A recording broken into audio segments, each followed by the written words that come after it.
श्री गणेशाय नमः। कार्तिक महात्म्य 26वां अध्याय।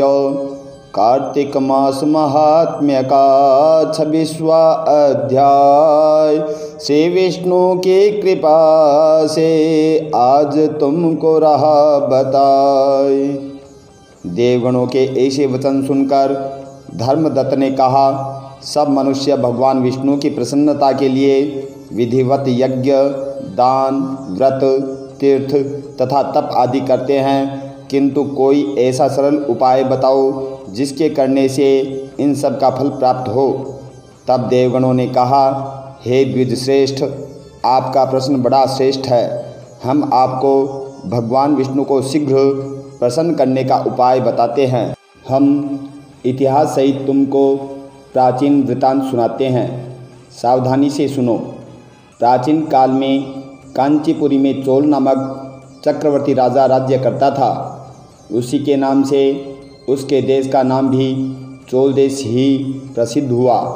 राजा चोल के राज्य में कोई भी प्राणी दरिद्री, दुखी, पापी व रोगी न था। यह सब राजा के यज्ञ करने का प्रभाव था। ताम्रवर्णी नदी के दोनों किनारों पर स्वर्ण के यज्ञ स्तंभ सुशोभित थे। हे द्विजश्रेष्ठ, एक दिन राजा भगवान विष्णु के पास गया। भगवान उस समय शेष शैया पर योग निद्रावश सो रहे थे। राजा ने उनकी मणियों, मोतियों और स्वर्ण के दिव्य फूलों द्वारा पूजन की। वह साष्टांग प्रणाम करके भगवान के चरणों के पास ही बैठ गया। थोड़ी देर के बाद राजा ने अपनी नगरी कांचीपुरी के ब्राह्मण विष्णुदास को वहां आते हुए देखा।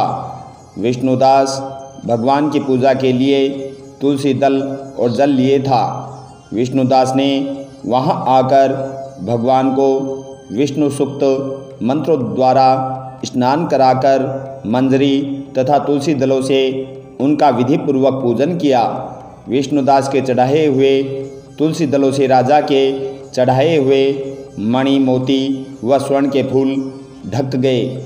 राजा यह देखकर क्रोध में भरकर बोला, ढोंगी मूर्ख, तूने मेरी चढ़ाई हुई मणियों, मोतियों व सोने के फूलों को तुलसी दल व अपने सारे फूलों से ढक दिया है। तू भला भक्ति करना क्या जाने, क्योंकि तूने मेरे किए विचित्र श्रृंगार को बिगाड़ दिया है। राजा की बात सुनकर विष्णुदास को भी क्रोध आया और वह राजा के गौरव को तुच्छ समझकर कहने लगा, हे राजन, तुम भक्ति करना नहीं जानते। तुमको तो अपने धन का घमंड है। बताओ कि आज से पहले तुमने भगवान के कितने व्रत किए हैं। देवगण ने कहा।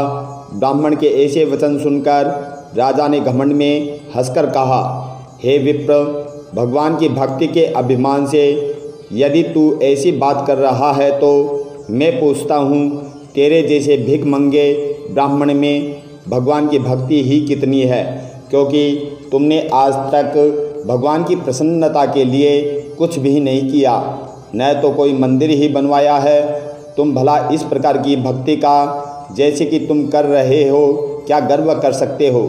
यहाँ जितने भी ब्राह्मण बैठे हैं, मेरी बात को ध्यानपूर्वक सुने और देखें कि भगवान विष्णु के दर्शन मुझे होते हैं या कि तुझे। इसके बाद दोनों की भक्ति के संबंध में आप लोग जान लेंगे। देवगणों ने कहा। ऐसा कहकर राजा अपने महल में चला गया और वहां जाकर उसने अपने पुरोहित मुद्गल को आचार्य बनाकर विष्णु यज्ञ आरंभ किया। उसने उस यज्ञ में अनेक ऋषि महर्षियों को बुलाया, उनको बहुत सा अनाज और धन आदि दक्षिणा दी। उधर विष्णुदास भी अपने मंदिर में रहकर भगवान की प्रसन्नता के लिए व्रत करने लगा। उसने माघ तथा कार्तिक मास के व्रत किए, तुलसी के वन का पूजन किया और एकादशी को भगवान विष्णु के 12 अक्षर मंत्र का जप किया। वह भगवान को प्रसन्न करने के लिए गीत गाता रहा व नृत्य करता रहा। वह प्रतिदिन व्रत करता था, भूमि पर सोता था। हर समय भगवान को प्रसन्न करने के लिए एकादशी के व्रत भी किए और उन व्रतों के नियमों का पालन भी किया और उद्यापन भी किया। और इस प्रकार राजा चोल और विष्णुदास द्वारा आराधना करते हुए बहुत दिन बीत गए। बोलो विष्णु भगवान की जय। श्री गणेशाय नमः। कार्तिक महात्म्य 27वां अध्याय। कृष्ण नाम का आसरा, कृष्ण नाम का ध्यान। 27वां अध्याय अब लिखने लगा महान। गणों ने कहा, विष्णुदास एक दिन भोजन तैयार करके भक्ति में तल्लीन था कि कोई उसका भोजन चुरा कर ले गया। लेकिन सायंकाल की आराधना हो सके और व्रत न भंग हो, इसलिए उसने उस दिन दोबारा भोजन तैयार नहीं किया। श्री नारद जी ने कहा, हे राजन, इस तरह लगातार 7 दिन तक कोई दूसरा उसका भोजन चुराता रहा। तब वह हैरान होकर सोचने लगा कि यह तो बड़ी विचित्र घटना है कि न जाने कौन हर रोज़ मेरे भोजन को चुरा कर ले जाता है।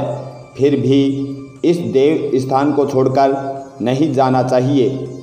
अगर मैं भोजन बनाकर खा लेता हूँ तो देर हो जाएगी और पूजा छूट जाएगी। अतः मुझे भोजन बनाकर तुरंत खाना नहीं चाहिए। बिना भगवान को भोग लगाए वैष्णवों को भोजन नहीं करना चाहिए। अगर 7 दिन बिना भोजन के बीत गए तो आज का एक दिन और सही। आज मैं भली भांति भोजन की रक्षा करूंगा और देखूंगा कि हर रोज़ इसे कौन चुरा कर ले जाता है। ऐसा सोचकर विष्णुदास भोजन तैयार करके भोजन के पास ही छिपकर बैठ गया। उसने थोड़ी देर के बाद देखा कि वहाँ पर एक चांडाल आया जिसका शरीर बहुत दुर्बल था। उसके शरीर पर केवल चमड़ी ही चमड़ी दिखाई देती थी। जब वह चांडाल भोजन चुरा कर चल दिया तो विष्णुदास ने उसे पुकारा, हे भाई, यह रूखा भोजन ले जाकर क्या करोगे? घी तो लेते जाओ। ऐसा कहकर वह श्रेष्ठ ब्राह्मण आगे को बढ़ा। विष्णुदास को अपनी ओर आता देखकर वह चांडाल तेजी से दौड़ने लगा। वह ब्राह्मण से डर गया, लेकिन दुर्बलता के कारण दौड़ न सकता था। अतः वह भूमि पर गिर पड़ा और मूर्छित हो गया। चांडाल को मूर्छित देखकर विष्णुदास लपक कर उसके पास पहुंचा और अपने वस्त्र से उस पर हवा करने लगा। इसके बाद उसने जो कुछ देखा उसे देखकर वह आश्चर्यचकित हो गया। उसने देखा कि उसके सन्मुख शंख, चक्र, गदा, पद्म, पीताम्बरधारी, चतुर्भुजी रूप, अलसी के फूल के समान कांति वाले वक्ष में कौस्तुभ माला से सुशोभित साक्षात श्री विष्णु भगवान खड़े हैं। भगवान का दर्शन करके सात्विक भाव से युक्त वह श्रेष्ठ ब्राह्मण उनकी स्तुति तथा प्रणाम कर कुछ न कह सका। वहीं पर सब इंद्र आदि देवता भी उपस्थित हो गए और गंधर्व तथा अप्सराएं आकर गीत गान करने लगी तथा नृत्य करने लगी। ब्राह्मण उन्हें प्रणाम करने के लिए ज्यों ही उतावला हुआ त्यों ही वहाँ संपूर्ण देव, गंधर्व और अप्सराएं आ गई। विष्णु भगवान ने अपना स्वरूप ब्राह्मण को प्रकट कर उसका आलिंगन किया और दिव्य विमान में बैठाकर उसे वैकुंठ ले गए। दिव्य विमान में ब्राह्मण को विष्णु के साथ जाते हुए चोल राजा ने भी उसे देखा। उसने अपने गुरु आचार्य मुद्गल को कहा कि मैंने जो यज्ञ आदि किए हैं वे सब व्यर्थ हुए। जितनी दान दक्षिणा मैंने ब्राह्मणों को दी वह असफल हुई। विष्णु भगवान के दर्शन नहीं हुए। विष्णुदास ब्राह्मण ने केवल श्रद्धा से भक्ति की। उसके प्रभाव से विष्णु भगवान ने आकर उसको दर्शन दिए। इसलिए भक्ति ही सर्वोपरि है। मुझे भगवान के दर्शन के लिए राजकाज त्याग कर भक्ति करनी चाहिए। राजा के कोई पुत्र न होने के कारण उसने अपने भांजे को राजगद्दी का अधिकारी बना दिया और आप विष्णु भगवान की भक्ति करने लगा। बहुत काल तक भक्ति करने के बाद भी विष्णु भगवान ने दर्शन नहीं दिए तो वह अग्निकुंड में कूद पड़ा। अग्नि में प्रकट होकर विष्णु भगवान ने राजा को गोदी में उठा लिया और कहा कि मैं तेरे त्याग और भक्ति से बहुत प्रसन्न हूँ। उसका आलिंगन कर उसको दिव्य विमान में अपने साथ बिठाकर वैकुंठ में ले गए। विष्णु जी ने अपने समान रूप वाले ब्राह्मण को पुण्यशील और राजा चोल को सुशील नाम देकर दोनों को अपना द्वारपाल बना दिया। बोलो विष्णु भगवान की जय। श्री गणेशाय नमः। कार्तिक महात्म्य 28वां अध्याय। पढ़े सुने जो प्रेम से वह हो जाए शुद्ध स्वरूप। यह 28वां अध्याय कार्तिक कथा अनूप। धर्मदत्त ने पूछा, हे देवगणों, जय और अजय ने अपने पूर्व जन्म में ऐसा कौन सा पुण्य कार्य किया जिससे भगवान विष्णु का रूप धारण करके वह उनके द्वारपाल हुए। तब देवगणों ने कहा, प्राचीन काल में वृणबिंदु की पुत्री देवहूति से कर्दम ऋषि द्वारा केवल देखने मात्र से ही 2 सुंदर बालक उत्पन्न हुए। उनमें से बड़े का नाम जय और छोटे का नाम अजय हुआ। बाद में देवहूति के गर्भ से कपिल देव जी भी हुए। जय और अजय दोनों ही विष्णु जी के बड़े भक्त और धर्मात्मा थे। दोनों ही नित्य प्रति अष्टाक्षर मंत्र का जप करते थे और विष्णु जी का व्रत करते थे। भगवान इन दोनों भाइयों पर अत्यंत प्रसन्न थे और नित्य पूजा के समय इनको दर्शन दिया करते थे। एक बार राजा के निमंत्रण पर देव ऋषि नारद जी गणों सहित राजा के यज्ञ में पधारे। उस यज्ञ में जय ने ब्रह्मा और अजय ने पुरोहित बनकर यज्ञ को संपूर्ण करवाया। यज्ञ की विधिपूर्वक समाप्ति हुई। राजा मारुत ने जय और अजय को बहुत सा धन दिया। वह दोनों भाई दक्षिणा लेकर अपने आश्रम में आए। धन का बंटवारा करते समय दोनों भाइयों का आपस में झगड़ा हो गया।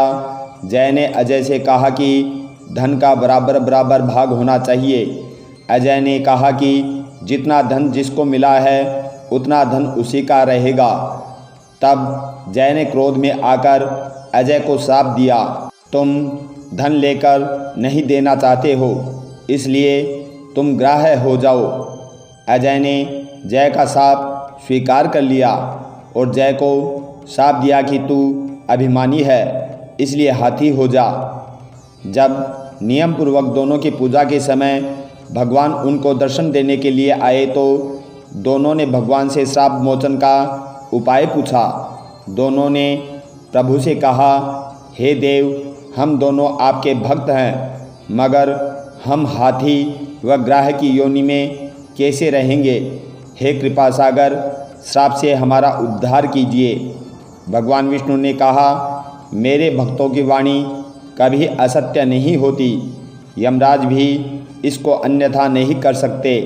पूर्व काल में मुझे भक्तराज प्रहलाद के कहने पर स्तंभ से प्रकट होना पड़ा था और राजा अम्बरीश के कहने पर 10 अवतार लेने पड़े थे। अतः तुम दोनों अपने श्रापों को भोगकर मेरे लोक को प्राप्त होगे। इतना कहकर विष्णु जी अंतर्ध्यान हो गए। फिर वह गंडकी नदी के किनारे मगर और हाथी हुए। पूर्व जन्म का स्मरण रहने के कारण वे इस योनि में भी भगवान विष्णु का व्रत नियम से किया करते थे।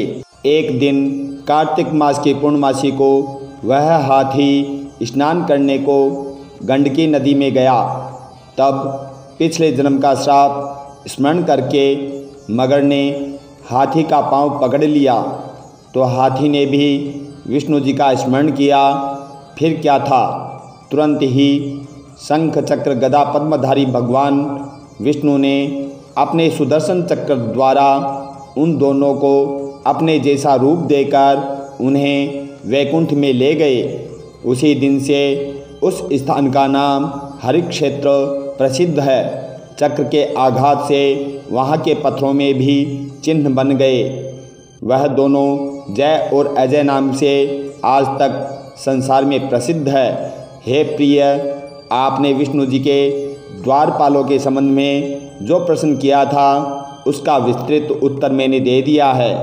इसलिए हे द्विज, तुम भी ईर्ष्या और द्वेष को त्याग कर नित्य भगवान विष्णु का पूजन व व्रत करो। जगत के प्रत्येक जीव को समदृष्टि से देखो। तुला, मकर, मेघ की संक्रांति में नित्य प्रातः स्नान किया करो। तुलसी वन की रक्षा किया करो। एकादशी व्रत किया करो। गौ, ब्राह्मण, वैष्णवों की सेवा करने के लिए हर समय तैयार रहा करो।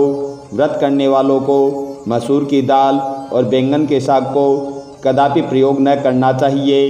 हे धर्मदत्त, ऐसे करने पर तुम शरीर त्याग कर हम दोनों के समान गति पाओगे। भगवान विष्णु को प्रसन्न करने वाले इस व्रत के समान फल देने वाला तीर्थ, दान और यज्ञ दूसरा कोई नहीं है। हे विप्र, तुम धन्य हो, क्योंकि तुम विष्णु को प्रसन्न करने वाला व्रत करते हो, जिसका आधा फल तुमने कलहा को दिया है। उसके बाद हम कलहा को वैकुंठ में ले जा रहे हैं। तब नारद जी ने कहा, हे राजन, इस प्रकार धर्मदत्त को विष्णु भक्ति का उपदेश देकर कलहा को साथ लेकर विष्णु के पार्षद वैकुंठ को चले गए और धर्मदत्त भी उनके आदेशानुसार विष्णु के व्रत में तल्लीन हो गया। जब उसका देहांत हुआ तो वह अपनी स्त्रियों के साथ विष्णु लोक को चला गया। हे राजन, कोई भी प्राणी जो प्राचीन काल के इस इतिहास को कहता है और सुनता है, वह अंत में विष्णु लोक को प्राप्त होता है। बोलो विष्णु भगवान की जय। श्री गणेशाय नमः। कार्तिक महात्म्य 29वां अध्याय। प्रभु कृपा से लिख रहा सुंदर शब्द सजाए। कार्तिक मास महात्म्य का 29वां अध्याय। राजा पृथु ने कहा, हे नारद जी, आपने कलहा ने जिस प्रकार मुक्ति पाई वह सारी कथा हमको सुनाई है, मैंने भली प्रकार सुनी है। हे ऋषि प्रवर, यह काम उन 2 नदियों के प्रभाव से हुआ था। कृपा करके मुझे उनके बारे में बताने की कृपा कीजिए। तब नारद जी ने कहा, हे राजन, कृष्णा नदी साक्षात भगवान श्री कृष्णचंद्र जी महाराज का शरीर और वेणी नामक नदी भगवान शंकर का शरीर है। उन दोनों नदियों के संगम का महात्म्य श्री ब्रह्मा जी भी वर्णन करने में असमर्थ है। फिर भी चूँकि आपने पूछा है, अतः आपको इनकी उत्पत्ति का वृतांत सुनाऊंगा। ध्यान से सुनो। चाक्षुषु मनवंत्र के आरंभ में श्री ब्रह्मा जी ने सह्य पर्वत के शिखर पर यज्ञ करने का निश्चय किया। वह सब देवताओं, भगवान विष्णु और शंकर जी सहित यज्ञ की सामग्री लेकर उस पर्वत के शिखर पर गए। तब महर्षि भृगु आदि ऋषियों ने ब्रह्म मुहूर्त में उन्हें दीक्षा देने का विचार किया। इसके बाद उन्होंने श्री ब्रह्मा जी की पत्नी त्वरा को बुलावा भेजा। वह बड़ी आहिस्ता से आ रही थी। इसी बीच में भृगु जी ने विष्णु जी से पूछा, हे प्रभु, आपने त्वरा को शीघ्रता से बुलाया था, वह क्यों नहीं आई? ब्रह्म मुहूर्त टल गया। इस पर भगवान विष्णु ने कहा, यदि त्वरा यथा समय यहाँ पर न आई तो आप गायत्री को ही स्त्री मानकर दीक्षा विधान कर दीजिएगा। क्या गायत्री पुण्य कर्म में ब्रह्मा जी की स्त्री नहीं हो सकती? नारद जी बोले, भगवान शंकर ने भी विष्णु जी की बात का समर्थन किया। यह बात सुनकर भृगु जी ने गायत्री को श्री ब्रह्मा जी के दाईं ओर बिठाकर दीक्षा विधान आरंभ कर दिया। ऋषि मंडल गायत्री को दीक्षा दे ही रहा था कि इतने में त्वरा भी यज्ञ मंडप में आ पहुंची। श्री ब्रह्मा जी के पास में गायत्री को बैठा देखकर ईर्ष्या से क्रोधित होकर त्वरा ने कहा, जहाँ अपूज्यों की पूजा होती है और पूज्यों की अप्रतिष्ठा होती है, वहाँ पर दुर्भिक्ष, मृत्यु तथा भय तीनों अवश्यमेव हुआ करते हैं। यह गायत्री ब्रह्मा जी की दाईं ओर तथा मेरे स्थान पर बैठी है। यह अदृश्य बहने वाली नदी होगी। आप लोगों ने अविचार से इसे जो मेरे स्थान पर बिठाया है, इससे आप भी सब के सब जड़ रूप नदियाँ होंगे। नारद जी ने राजा पृथु से कहा, हे राजन, इस तरह त्वरा के शाप को सुनकर गायत्री मारे क्रोध के आग बबूला होकर अपने होठ भींचने लगी। देवताओं के मना करने पर भी उसने उठकर त्वरा को शाप दे डाला। गायत्री ने कहा, ब्रह्मा जी जैसे तुम्हारे पति हैं, वैसे ही मेरे भी पति हैं। तुमने व्यर्थ ही शाप दिया है, अतः तुम भी नदी हो जाओ। नारद जी ने कहा, तब तो देवताओं में भी खलबली मच गई। वह त्वरा को दंडवत करके कहने लगे, हे देवी, तुमने जो ब्रह्मा आदि सब देवताओं को शाप दिया है, इससे यदि हम सब जड़ रूप नदियाँ हो जाएंगे तो निश्चय ही यह तीनों लोग न बच पाएंगे, क्योंकि यह शाप तुमने बिना विचारे दिया है, अतः तुम इसे वापस ले लो। त्वरा ने कहा, हे देवतागणों, आपने यज्ञ के आरंभ में गणेश पूजन नहीं किया है, इसलिए यह विघ्न उपस्थित हुआ है।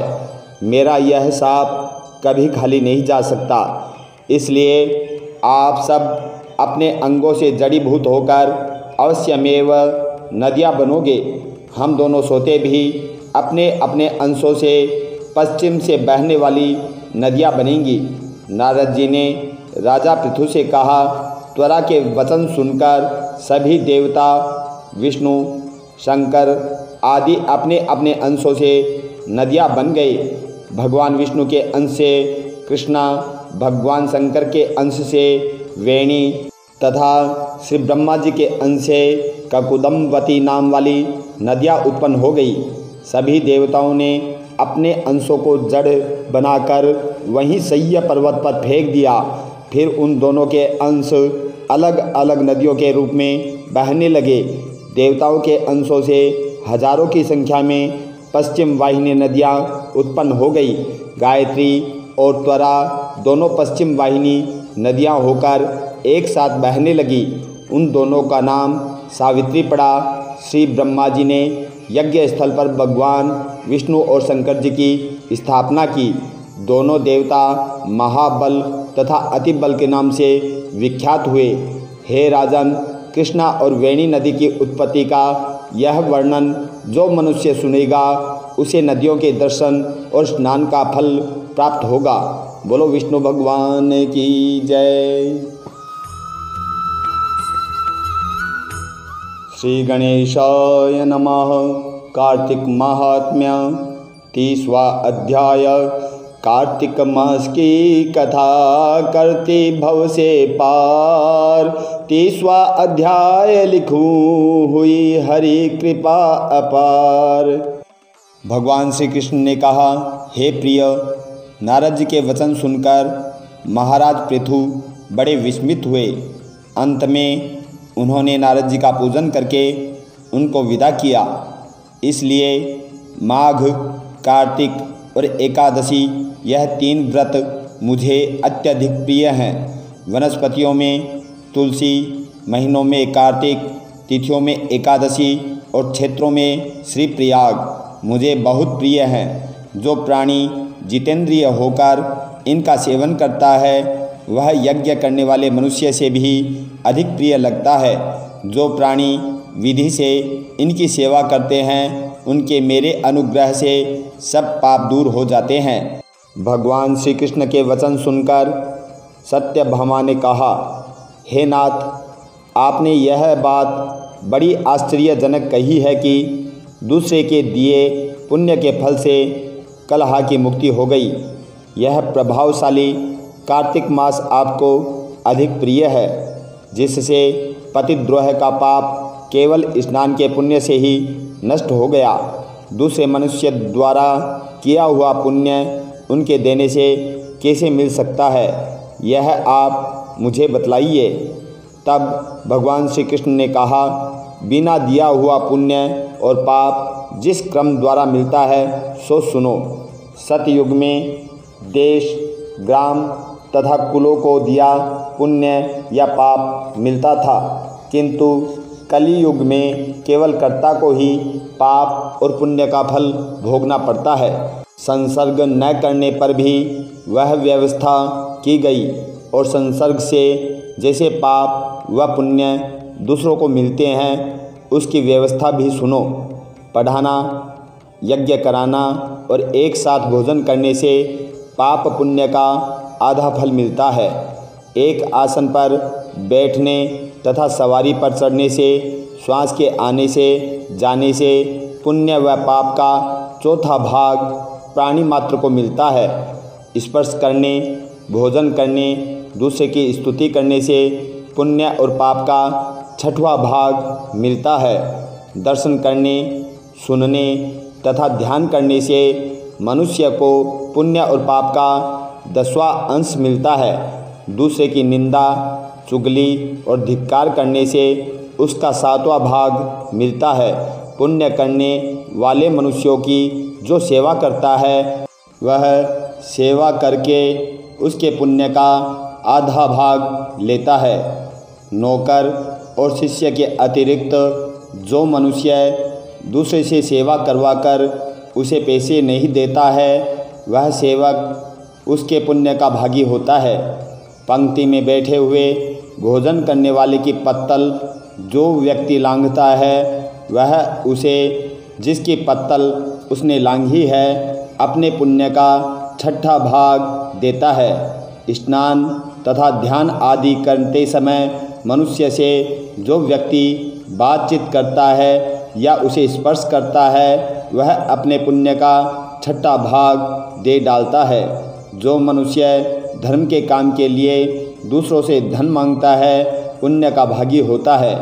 ठीक उसी तरह जिस तरह की दान करने वाला पुण्य का भागी होता है, जो मनुष्य धर्म का उपदेश करता है और पश्चात श्रोता से याचना करता है, वह अपने पुण्य का 6ठा भाग उसे देता है। जो मनुष्य दूसरों का धन चुराकर उससे धर्म करता है, वह चोरी का फल भोगता है और शीघ्र ही निर्धन हो जाता है। और जिसका धन चुराता है, वह पुण्य का भागी होता है। बिना ऋण के उतारे जो मनुष्य मर जाते हैं, उनको ऋण देने वाले सज्जन पुण्य के भागी होते हैं। शिक्षा देने वाला, सलाह देने वाला, सामग्री को जुटाने वाला तथा प्रेरणा देने वाला, वे पाप और पुण्य के 6ठे भाग को प्राप्त करते हैं। राजा प्रजा के पाप और पुण्य के 6ठांश को भोगते हैं। गुरु शिष्य का, पति पत्नी का, पिता पुत्र का, स्त्री पति के लिए पुण्य का 6ठा भाग पाती है। पति को खुश करने वाली आज्ञाकारी स्त्री पति के लिए पुण्य का आधा भाग ले लेती है। जो पुण्यात्मा पराये लोगों को दान करते हैं, वह उनके पुण्य का 6ठा भाग प्राप्त करते हैं। जीविका देने वाला मनुष्य जीविका ग्रहण करने वाले मनुष्य के पुण्य के 6ठे भाग को प्राप्त करता है। इस प्रकार दूसरों के लिए पुण्य अथवा पाप बिना दिए भी दूसरे को मिल सकते हैं, किंतु यह नियम जो मैंने बतलाए हैं, ये कलयुग में लागू नहीं होते। कलयुग में तो एकमात्र कर्ता को ही अपने पाप व पुण्य भोगने पड़ते हैं। इस संबंध में एक बड़ा पुराना इतिहास जो कि पवित्र भी है और बुद्धि देने वाला भी है, कहता हूँ, ध्यान से सुनो। बोलो विष्णु भगवान की जय।